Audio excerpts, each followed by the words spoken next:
Hello, I'm Ben Wattenberg. This week, President Clinton goes to China, the biggest player in the Pacific, active in both the current Indian nuclear crisis and the long-standing conflict in Taiwan. America has cultivated many allies in Asia to help contain China. Among the most important is Japan. Not long ago, think tank traveled to Tokyo to take a first-hand look at Asian security. The topic before the House, the Asian Triangle, America, China, Japan. This week on Think Tank.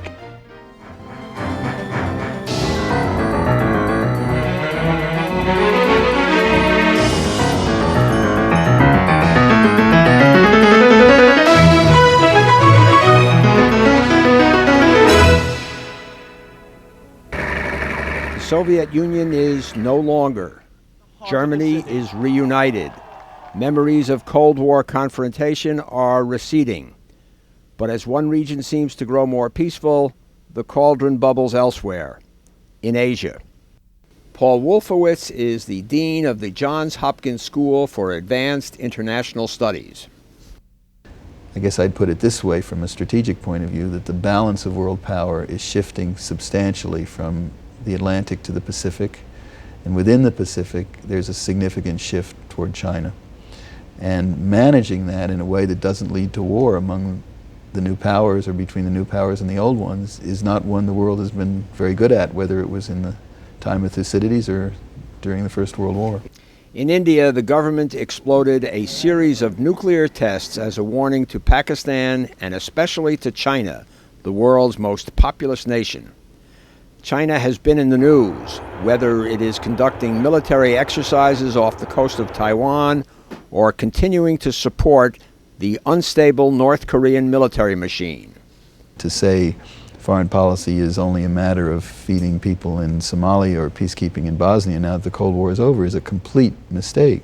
The real problem of foreign policy is to prevent war on a global scale from happening again, and that means if China becomes a power that uses its muscle, then it has to be contained. If China is ready to be a major power that is part of a peaceful status quo, then that's great, and we should encourage it in that direction.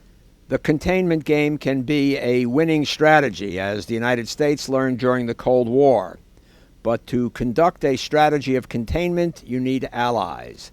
And in our attempt to contain China, there is perhaps no country more important than Japan. Of the specifically East Asian countries, the three big powers are Japan, China, and India. The fact that some of the so-called minor powers like Korea and Vietnam and Indonesia are as big European powers shouldn't be forgotten. It makes the equation even more complicated. But while Japan is to some extent certainly declining in relative terms, and that even if they fix their economic problems, that decline may continue because demographically Japan is aging at an incredible rate. But Japan is still far and away the strongest economy in Asia. If they ever decided to get serious about building weapons, they would be the strongest military power in Asia within 6 months to a year. They could be a nuclear power almost overnight. They are a democracy. That's also rather important, and they've been a close friend of the United States. I think we make a big mistake if we don't pay enough attention to Japan, and I think there's a tendency either to write them off because they're difficult to deal with or to write them off now because they seem weak and in a funk. The fact is, I think it's very clear historically our relations with China are better when the Chinese perceive us as having good relations with Japan. And when our relations with Japan get more distant, it's more difficult to deal with China. China is the 800-pound gorilla, and it continues to grow at an impressive rate, and it is the biggest country in the world. It has nuclear weapons, it's had them for a long time, it has many other attributes of a great power.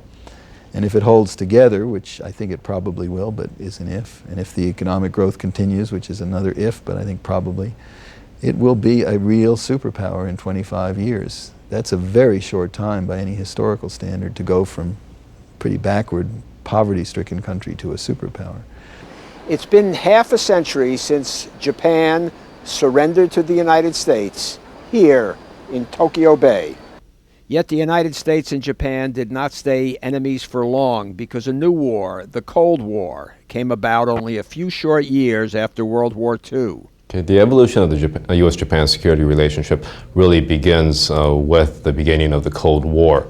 Once there was the North Korean attack on South Korea, American policymakers saw that it was very important to develop a formal alliance arrangement with Japan.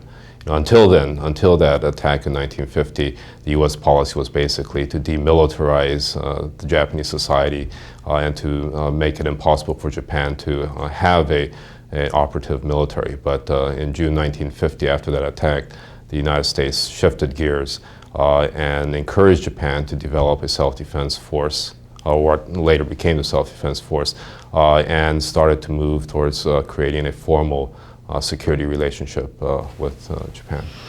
The United States still has a substantial military presence in Asia. Japan and its province Okinawa now hold approximately 40,000 American troops. They are there to protect Japan and are also a forward base for any operations that America might undertake in Asia. It is a very important relationship. And in that sense, the U.S.-Japan security relationship is a very powerful stabilizing force in the region. It also is worth remembering that in the future, with the rise of Chinese power, you'll have a three-part balance of power in East Asia: U.S., China, and Japan. Anytime you have a three-part game, it's better to be part of the two than part of the one.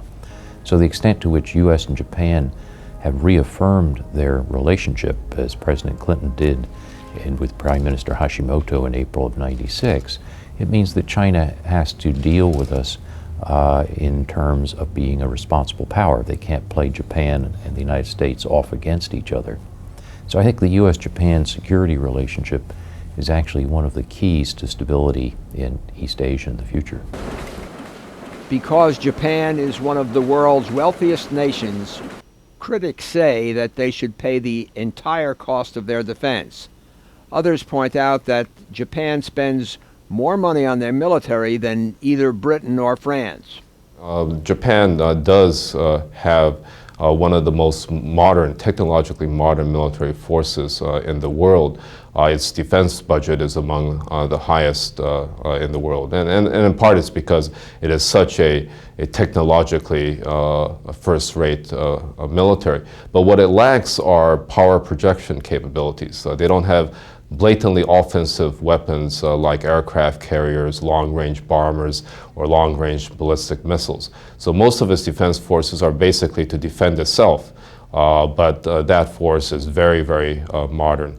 And in addition to that, Japan provides probably the most generous host nation support for U.S. forces. In other words, it pays a large portion of the cost that we have to bear to deploy our military forces on Japanese territory. To find out more about our strategic relationship with Japan and how it affects the region, we talk to two of Japan's best-known analysts in Tokyo. Yoichi Funabashi, a prize-winning reporter for the Japanese newspaper Asahi Shimbun and author of Asia-Pacific Fusion, and Hisihiko Okazaki, author of A Grand Strategy for Japanese Defense and a former Japanese ambassador to Saudi Arabia and Thailand. Gentlemen, thank you for joining us. Let us stipulate that Japan is a pacifist country. Yes. Accepted. 120 million people, rich, pacifist. Yes, okay. yes. May we stipulate for the sake of this argument that the Chinese are not a pacifist country? They are not. Okay. 1.2 billion, almost 10 times more populous than Japan. So you have a pacifist and a non-pacifist. Now, am I crazy that you can't be pacifist in a non-pacifist neighborhood? So how can you? I don't think Japanese people is pacifist, or Chinese people is peace-loving just by definition. I don't think any nation, any people is by definition peace-loving or peace-hating. But but at the same time, I think that there has existed strong tendency, a pacifist tendency in the Japanese public and society in post-World War II era. I agree. Because we learned a lesson. We have had to learn a lesson. It seems to me as if the basis of so much of the Japanese military thinking, as expressed by both of you, goes back to the time of the Cold War, where the United States had a real enemy, Soviet Union. And we were prepared to say, okay, we're spending 6% of GNP on defense, and they're only spending 3% of GNP on defense, but we have a real enemy, and we need this alliance. We the United States needs this alliance. Now, the Cold War, as you know, ended. The Soviet Union doesn't exist anymore. Doesn't that change the dynamic? Well, actually, we experienced that kind of argument somewhere in 1991, 92, 93. But somewhat dust settled. And if you go back to the history of the Security Treaty, when Security Treaty was signed in 1951, and the main area of application was the Taiwan Strait and Korean Peninsula. Soviet naval and air forces are feeble compared with the powerful Seventh Fleet. Then Soviet build-up proceeded, and somewhere about 1980, there's a tremendous Soviet threat. So now that threat is fresh in people's memory, but they have forgotten the beginning. But now Soviet threat is gone. So, but still in the Far East, we have the Taiwan Strait and the Korean Peninsula stayed as it used to be during the Cold War. But they are not a direct threat to the United States. No. Right? I mean, so No, but actually, when we concluded the Security Treaty, it was not a direct threat to the United States. But still, we had a Security Treaty. You know, Ben, I think it's almost pointless to argue which needs more, the alliance, the United States or Japan, because we need, both of us need it, and that the ending the Cold War, I do not think changed the whole picture. Basically, that the United States needs an alliance. why? Why? First, that the United States wants to maintain and remain to be the global power. Without the U.S.-Japan alliance, it will cost dearly. The United States, as based on some estimates of the former Pentagon officials, that the U.S. will have to build 3 or 4 more aircraft carrier groups unless the U.S. will maintain its alliance with Japan to maintain that the global power. That's number one. Number two, Asia-Pacific region, even though it's currently seems to be in a bit setback stage, yet it is the most promising economically in terms of trade. It's a frontier for U.S. Business opportunities and exports in the coming decades. The United States has an incentive and interest to defend and to promote the stability in the region. Third, the United States has 37,000 American troops stationed in Korea. They are always facing the very much serious situation. So U.S. also has direct physical stake in the region. I don't want to undermine America's security role in Asia, but I'm just asking for some realism. Isn't Japan, as a great country, leaving itself vulnerable to military blackmail? If somebody plays, I mean, I don't know what's going to happen. You have all this economic turbulence going on in this region. You have Russia is behaving very well now, but it has a long history of problems with Japan. China has a long history of problems with Japan. The United States has a short history of problems with Japan, but and there's no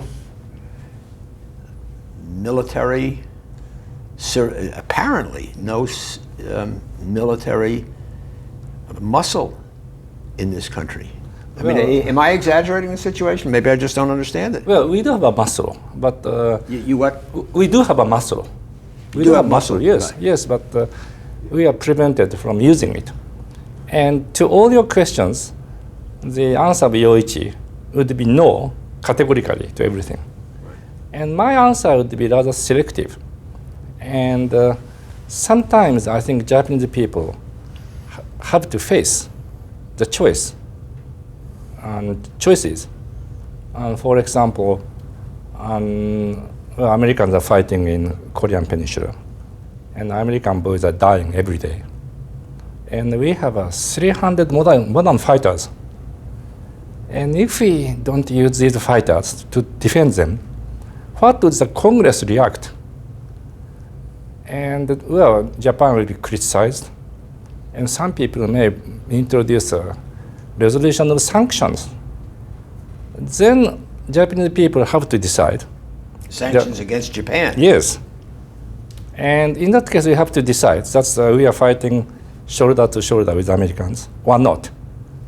And let me... And that's a serious choices Japanese people will face. The Japanese constitution prohibits Japan from engaging in a war and using the military force as a means to engage the war. The only case that they're allowed to use that military force is to defend its own country. Okay, so we are talking about the Korean Peninsula, and we cannot send out our troops to help Americans or South Koreans or whatever it is defend the mutual cause and participating in a defense line. Well, actually, Constitution doesn't. There's no clause in the Constitution that our defense is limited to self-defense. And actually, we have a court decision. You have a what decision? Court decision. Court decision. Well, actually, the court has the final and authoritative interpretation of the Constitution. And court says we have the inherent right of self-defense. The inherent right of self-defense include right of collective security and individual security. Collective security and individual. Collective self-defense and individual self-defense. So when America led a coalition of almost 30 nations to fight in the Gulf, Japan ultimately, after some arm twisting, gave money, but didn't send troops, even though the Japanese oil comes from the Gulf. But constitutionally, you could have sent the troops. That's my interpretation. This is a serious problem. Right. We saw through all the problems and difficulties in the Gulf crisis and Gulf War. Japan simply could not do anything to help effectively. And so it was a sort of traumatic experience for the Japanese political leaders as well as policymakers, even the public. It's changing the perception in the way that we have to do something. But at the same time, that we also have to be mindful of that the very much strong reactions from that neighboring countries in response to Japan's new activism. And I do not think that it would be wise for Japan to engage in such quick manners in a combative role. That the countries that were previously invaded by Japan Exactly. Korea, China, particularly, are very nervous very nervous. if we follow the ambassador's definition of the Constitution or interpretation of the Actually, Constitution. and I myself, I don't believe that that is a serious question. And if we send the troops to Korea, that of course, that's based on the invitation from Korean government. Invitation will come jointly from Americans and Koreans. Otherwise, we wouldn't send the troops. And Chinese are great strategical thinker, and they always try to restrain Japan. It's a tactical move. Right. And other Asian nations, Southeast Asians, and I served there, except for the people of a Chinese origin, they welcome Japanese active role. They welcome. They welcome Japanese active role, Japanese positive role. Yes, certainly. An active political role, Oh yes, not a military. No, military, yes, including military, yes. The Koreans want a... No. In case of Korea, that's a prerequisite. That's the request come from Korea to help Americans on the Korean Peninsula. Right. And Americans will tell Koreans, please accept the Japanese troops. I see. Otherwise, we didn't send it. I don't think that Southeast Asians now welcome so much the Japan's military role, as exemplified in their very cautious views about that U.S.-Japan new guideline. The new guidelines that have been recently been... Some of the Southeast Asian policymakers and political leaders are very much worried about that policy, possible negative implications of a new guideline for... You mean who? Can you quote it? Oh yes, some Thai people and some Singaporeans. No, they expressed the uneasiness about that. No, I don't think you can quote any Thai name. Definitely no. Nobody. Absolutely nobody. I can't think of any scholar or politician saying that. Because that everybody will support Japan. They feel that this guideline may antagonize China, which lead to that uncertainty and instability in the region. I do not think that the Southeast Asians are worried about the revival of Japanese militarism or remilitarization of Japan. I didn't say that. They are perhaps more uneasy about a possible ramification of that guideline for Japan's relationship with China and U.S.-China-Japan relationship, and basically that's whether it will increase uncertainty or uncertainty in the region. On that American note, we do have an American audience, not a Japanese audience yet. I began this interview by saying, has there ever been a country as affluent and influential and as weak as Japan? From your perspective, has there ever been a country as influential and strong as America? There have been many other countries, starting from Roman Empire, of course. A little piece of the world. But de facto entire world at that time. But actually, the United States is. China existed at that time. Oh, yes. They did not hail Caesar. You know, that was not. But the United States is a strange country. You're telling me. Yeah, right. Well, you sent 500,000 soldiers to the Gulf, to Vietnam, and Korea, and didn't claim any piece of land, and withdrew completely. And for that reason, people trust you. Even your enemy trusts you. The country which North Korea wants to be friendly, the United States, the most friendly, and Vietnam too. And because you have some kind of value, So, and because of that value, you made many mistakes, but because of that value, other nations trust you. I think that's the, yes, we have experienced the similar, we have had a similar experience. We lived with China for centuries, and the 8th century China, Tang Dynasty, was perhaps the more global power even than the United States right now. And we have absorbed so many things, Chinese civilization, and adapting ourselves to China, so that we have had to live, find some modus vivendi with the Chinese civilization. We have succeeded. And I don't think that why we will not be able to succeed in living with the United States. I think that's the relationship between Japan and the United States is the most pervasive one. Most what? Pervasive, deep, profound, which Japan has forged with any other countries in its history. Okay, thank you very much. Appreciate it. Very interesting. And thank you very much. For Think Tank, I'm Ben Wattenberg. We at Think Tank depend on your views to make our show better. Please send your questions and comments to New River Media, 1150 17th Street Northwest, Washington, D.C. 20036. Or email us at thinktank@pbs.org. To learn more about Think Tank, visit PBS online at www.pbs.org. And please let us know where you watch Think Tank.